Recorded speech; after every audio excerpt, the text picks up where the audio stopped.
Hello దోస్తులు, నేను 15 days back అమ్మ వాళ్ళ ఇంటికి వెళ్ళినప్పుడు మల్లెపూ మొక్క, మందారం మొక్కలు ఇడుచుకొచ్చి పెట్టిన కదా, ఎర్రమట్టి తీసుకొచ్చి అస్సలు పెరగలే అనమాట. అవైతే ఎండిపోయినాయి, పీకి పడేసిన. ఇంకా ఎర్రమట్టిలో రోజు కిచెన్ వేస్ట్ అయితే వేస్తున్నా, టమాటాలు, పచ్చిమిర్చి అలాంటివి అనమాట. ఇంకా అవైతే ఏందో చిన్న చిన్న మొక్కలు అయితే వచ్చినాయి. ఇదేందో చింతగింజలాగా ఉంది, మరి అది చింత చెట్టో ఏమో కామెంట్ చేయండి తెలిస్తే. అవి పెద్దగా అయితే కానీ తెలియదు, ఆ పచ్చిమిర్చో మరి టమాటాలో. ఇంకా మా ఆయన చూడండి, నిన్న మార్కెట్లో తెచ్చినాం కరివేపాకు, ఆకులన్నీ తీసేసి మొక్కలు గుచ్చి పెట్టిండు పెరుగుతుందేమో అని. ఇక నేను రోజు కిచెన్లో కట్ చేసిన కూరగాయలన్నీ ఇట్లా ఒక డబ్బాలు వేసి వాటర్ వేసి పెడుతున్నా. ఆ నీళ్ళు పోస్తే చెట్లు మంచిగా వస్తాయంట కదా, ఇంకా నేనైతే ట్రై చేస్తున్నా అనమాట. రోజు కొన్ని అయితే పోస్తున్నా.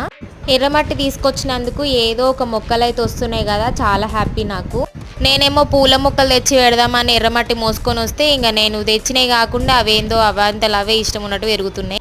ఇక పోనీలే, వాటి ఇష్టం నేనెందుకు కాదనాలి, ఇక పెరిగితే పెరగని ఏమని ఇస్తాయి కదా పెద్దగైనాక చూద్దాం.